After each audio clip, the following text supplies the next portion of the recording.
Well, the best laid plans don't always come to fruition. We left home at 2:35 and we finally got here at 6 o'clock, which it was pretty much dark. So we set up in the dark. It's always a little bit of a challenge to back into a campsite in the dark, but you lay out a couple of flashlights along the edge of the driveway and you can see where you're going anyways. Mr. Trouble here, he's already found himself a couple of sticks. And we got the camper set up behind us with a couple of lights and flashing. Christmas lights are still there. So, because it's dark and it's not really late, but it's later than I want to cook, we stopped and got Subway. So that's what we're doing tonight. We're eating Subway. So we're gonna get settled inside and get dinner, and maybe we'll be back, or maybe we'll see you tomorrow. Let's see what happens.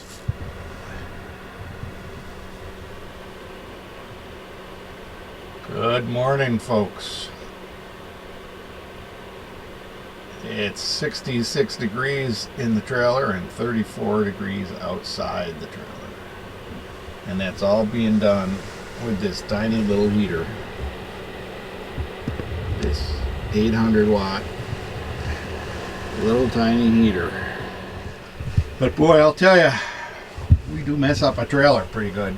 And that's Keela's kennel area under there. So it's time to hit the showers.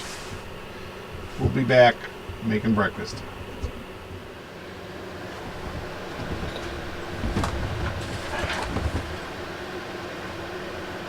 Hello, folks.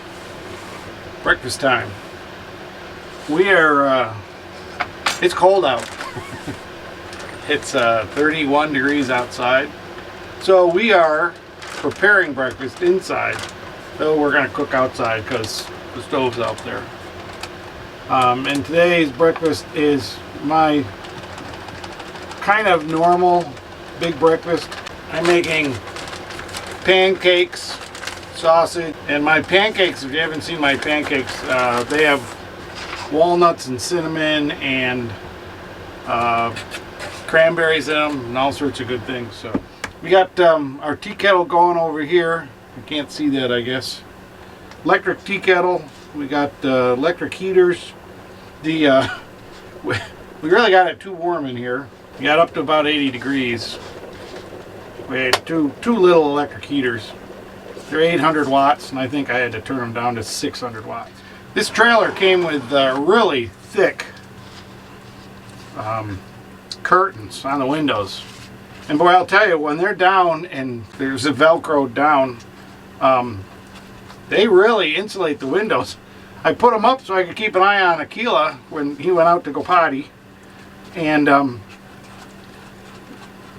the windows were clear and cold, and they frosted up pretty quick from the inside heat and humidity, but they've cleared up now since they've been exposed for a while. But if you don't have really thick double insulated curtains, boy, I'll tell you, it makes a huge difference in the cold weather when you want to really stay warm. And I like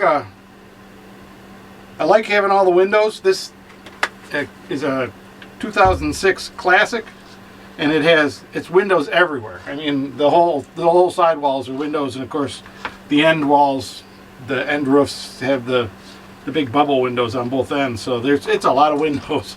So it's a lot of heat loss if because it's the R factor of a window is 1, while the R factor of these walls, I think the R factor is about 6. So 6 times as insulated as the windows. But we were pretty comfortable all night. And I think I'm ready to cook outside, so we're gonna move outside, put some of this stuff away, start heating up the stove. Be right back. Come outside with me, wherever outside is to you guys.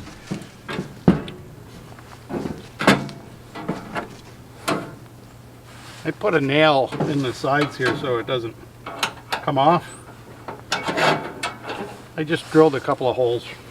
You use one of these to light the stove, And usually I keep it in the front pouch here on the stove, but I've learned that when these are cold, they don't work. So I'm a slow learner. I love these. My favorite. So does Aquila. So it's gonna be 3 for me and 1 for him. One of the few things I need out here is a paper towel rack. I need to somehow hang a paper towel rack.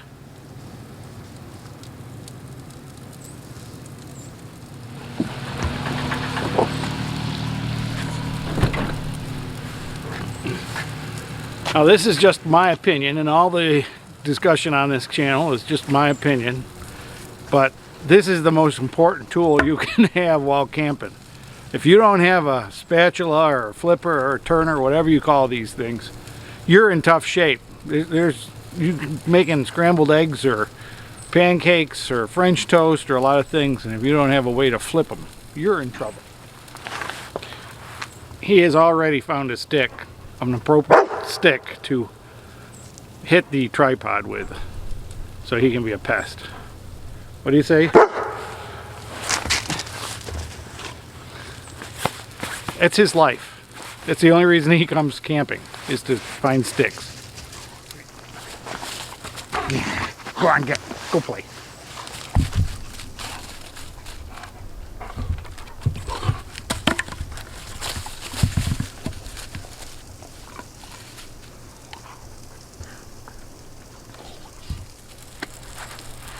I think we're done with the pancakes and the sausage. I think we're going to retreat inside to eat.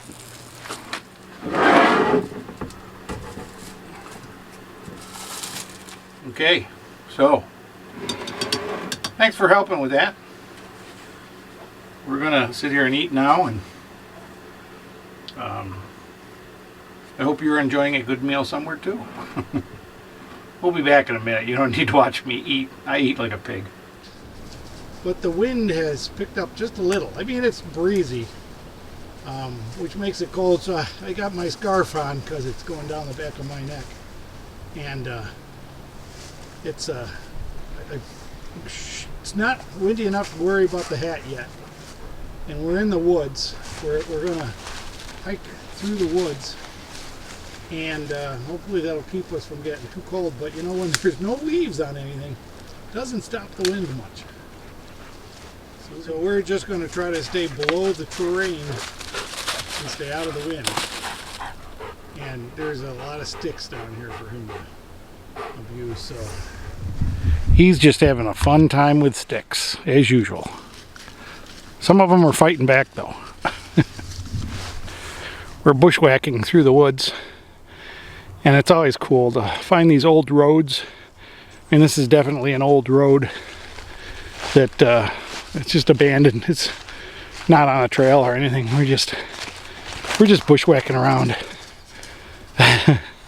He likes to run free. But this is a neat woods. It's a lot of cedars. Cedars are the neatest woods because they're so dark, and they have a lot of creatures that other woods don't have. They're denser and they're more popular. The lady at the visitor center said that they had a snowstorm that knocked down a lot of trees and blocked off a lot of trails, and they've cleaned up most of the trails, but she told me a couple of trails weren't very good to hike on because they were covered in trees. But of course, we bushwhack, so we don't care. We're not on the trails.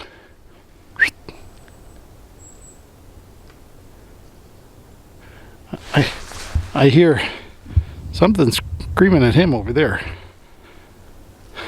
Hey, come here.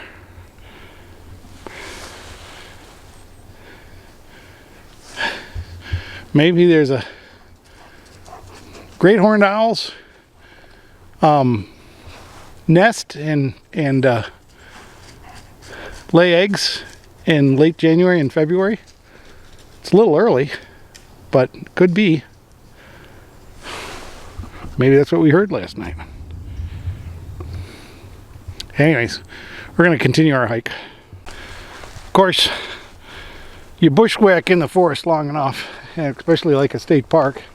And eventually you're gonna hit something like this. And apparently we're on a trail because there's trail markers all along here. Another one way over there. It's a ovenbird, but just more and more, so we must be on a trail here. Doesn't look like a very used trail though. I wonder if it's a new trail that they're just making. They haven't blazed it yet, because there are no blazes. But the trail markers go on for quite a ways down the road. We will follow it a little bit. We don't have a leash though. Climbing up this little gulch, this little ravine here. It's a lot of really nice rock outcroppings. And of course he likes to sit on them like the Lion King. He thinks he's the Lion King. Over here there's some downfalls. We're gonna go up there, check out what's up in there on there. A lot of times there's things nested or hid up there. We'll check it out. Boy, here's a tree that should be an entire class in fungi and moss and stuff and lichens. I mean, it's got about 12 different types on the length of this tree. I don't know when it fell, but probably quite a few years ago, because all the moss and everything are growing in the direction of up. So, but boy, there's a lot of stuff. Look at this stuff underneath here. And it doesn't have any sawdust underneath it like you might have from bugs and stuff that would get on a new tree. But that's an old... I love trees. I really want to know how long it takes them to turn into dirt. Hundreds of years probably. He's been running up and down the hills carrying this stupid stick. He's tired. Maybe he'll sleep. At first I thought this was a styrofoam cup. I was going to come pick it up. But it's a mushroom. Some kind of mushroom. I don't know what kind. It's extremely white with its polypore bottom. And it's shelf-like.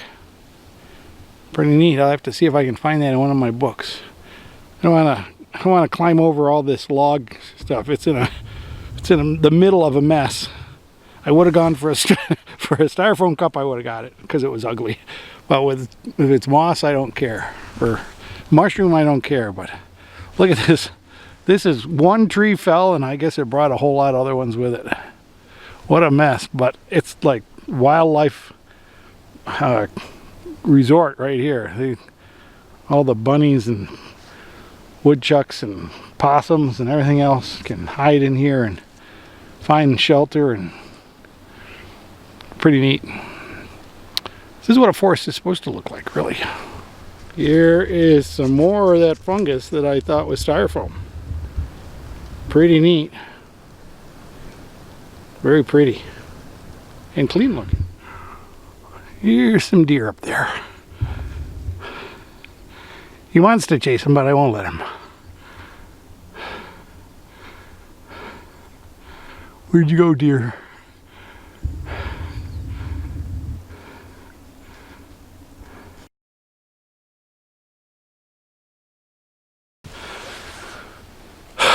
We just climbed down this rock garden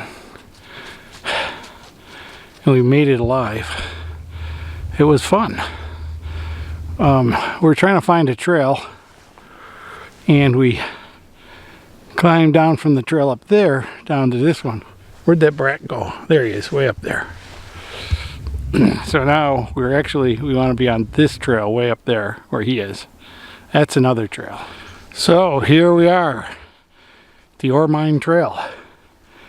This is a nice trail. It's a loop around this big mountain. I imagine there must have been mines in it or someplace, and I wanted to see if any of those are visible from the trail. But what's that way up there? I see these things I want to show you. What is that way up there? What is that? Looks like a balloon. I may have to climb up there and get it.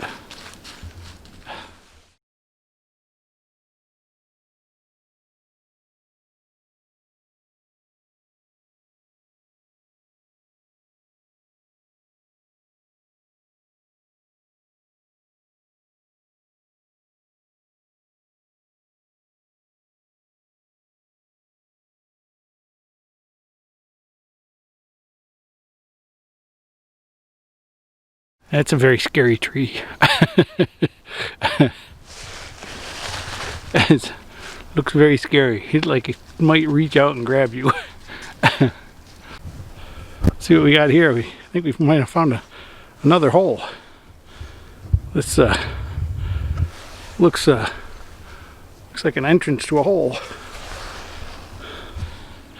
It kind of looks like it should be, but it's not. I mean, it's a nice kind of a channel into a dead end, but maybe they blasted it and it used to be, but it's not anymore.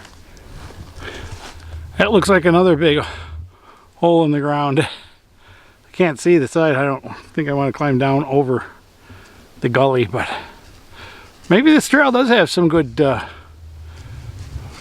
mining shafts and things like that. The thing that kind of makes me wonder is that I don't see a good road. Usually if you have a mine that gets anything, it's got a railroad going to it. And they bring the rock out, crush it somewhere, and separate out the ore, and then they take the ore and purify the metal. But I don't see anything that looks like a really good road, especially up there. I mean, we looked around up there. That was pretty neat finding that, whatever that cave or whatever, if that was an old mine. But maybe it's from before the time of the railroads, who knows? I mean, this mountain definitely has some real possibilities for mining. Well, this little beauty is right next to the trail. Get out of there. I don't know if this is a sinkhole or an old mine shaft, but it goes down and down and down. Keeps on going. And they filled it with logs and stuff to try to make it. Get out of there. He wants to crawl down in there. He smells stuff coming out of there. Might just be a sinkhole. There's lots of stuff here. This is a very cool place. You know, it's old Tennessee, Kentucky. That area just has a lot of history. Does this look like a very scary tree to you? I mean, there's nothing left to it, but it looks kind of homey. Where it's snowing hard again. We may be dead in the snow. We're pretty lost. We're having fun though. I don't care. But it's getting thick. We're having to climb through some thick brush. So I think there must be a path up here somewhere, because it's getting too thick. Yes, my detour found a path. And I think this is the path that goes to the campground, because a pileated or pileated woodpecker hole. They only eat ants, so there must be ants way in there. That's pretty cool. You don't usually see them this low to the ground. That's at my head height, so that's pretty cool. Well, when you camp and hike in winter, you really never know what you're going to get. So we're back at the trailer. Time to get inside.